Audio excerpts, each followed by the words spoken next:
Halo sahabat Alia, apa kabar? Semoga selalu sehat ya. Sahabat Alia, pasti tidak asing mendengar kata hemodialisa atau cuci darah. Nah, dalam rangkaian proses cuci darah, ada satu tahapan yang memerlukan seni dan keahlian, yaitu pemasangan CDL. Selain itu, saya juga akan menjawab pertanyaan-pertanyaan sahabat Alia yang ada di sosial media. Kau boleh menangis. Ini ceritanya pasien hemodialisa takut dimarahin dokter gitu ya.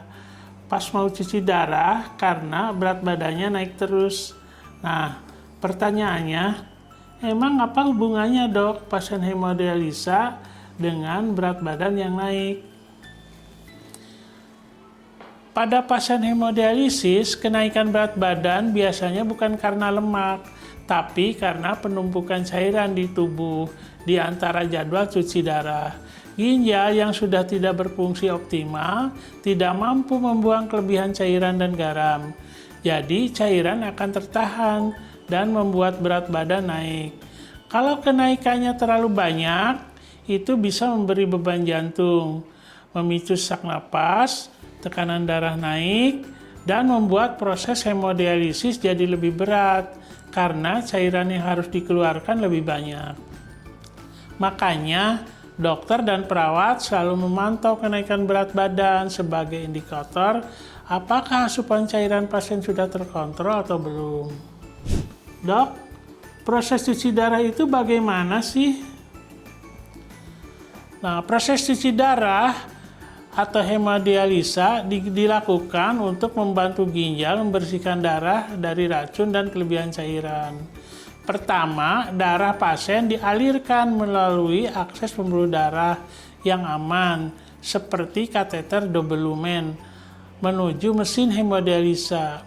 Di dalam mesin tersebut, darah akan melewati penyaring khusus yang berfungsi membuang zat sisa, metabolisme, dan cairan berlebihan yang seharusnya dikeluarkan oleh ginjal. Setelah proses penyaringan selesai, darah yang sudah bersih kemudian dikembalikan lagi ke tubuh pasien. Selama hemodialisa berlangsung, pasien akan dipantau secara ketat oleh tim medis, mulai dari tekanan darah hingga kondisi umum pasien, agar proses berjalan aman dan nyaman. Waktu serta frekuensi cuci darah disesuaikan dengan kondisi masing-masing pasien. Dok, kalau pasien cuci darah, apakah setiap kali harus dipasang kateter double lumen di tempat yang berbeda atau tetap di tempat yang sama? Nah, kateter double lumen tidak dipasang setiap kali pasien menjalani cuci darah. Kateter ini dipasang satu kali, lalu digunakan berulang untuk beberapa sesi hemodialisa.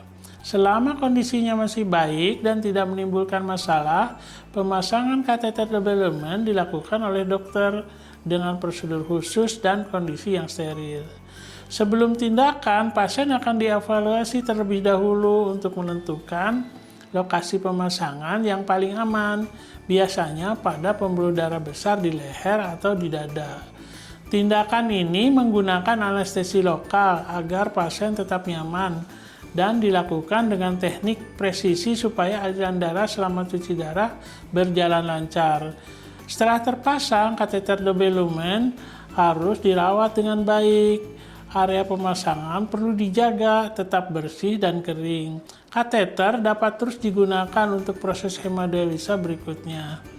Kateter akan dilepas atau diganti jika sudah tidak diperlukan lagi atau jika muncul indikasi medis tertentu. Dok, setelah cuci darah, biasanya kapan pasien perlu cuci darah lagi?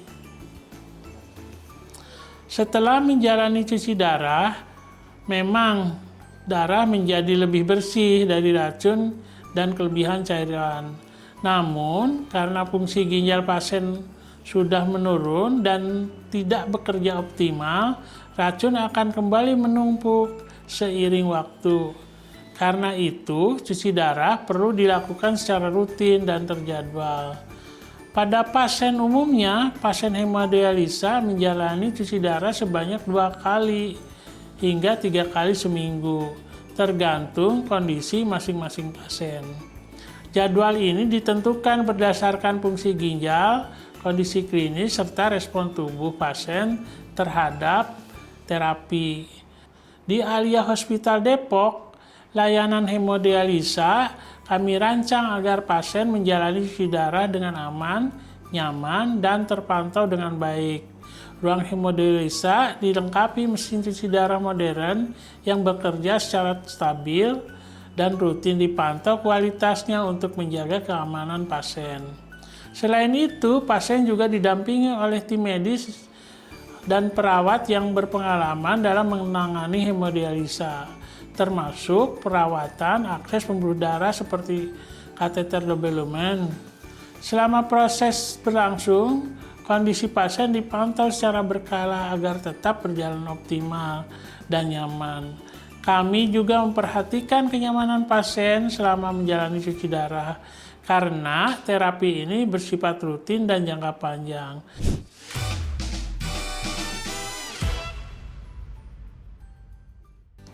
Dok, tips dong, apa yang mesti pasien lakukan di rumah setelah cuci darah?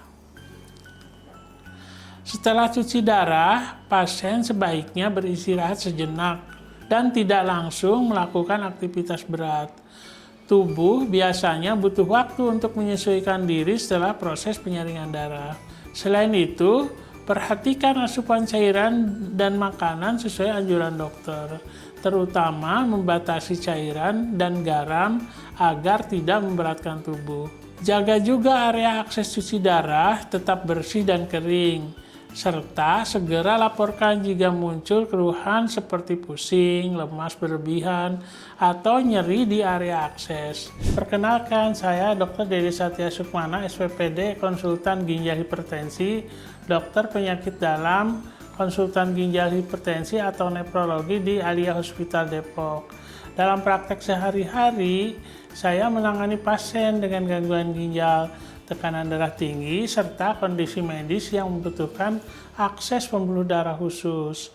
Nah, salah satunya adalah pemasangan kateter double lumen atau CDL.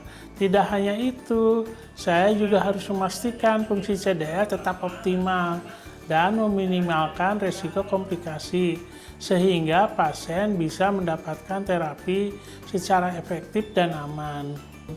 Dengan penanganan yang tepat, perawatan rutin, dan dukungan fasilitas yang memadai, pasien tetap bisa menjalani aktivitas sehari-hari dengan lebih nyaman. Jika ada keluhan atau pertanyaan seputar hemodialisa, jangan ragu untuk berkonsultasi agar mendapat pendampingan yang sesuai dengan kebutuhan masing-masing. Alia Hospital Depok, Care with Heart.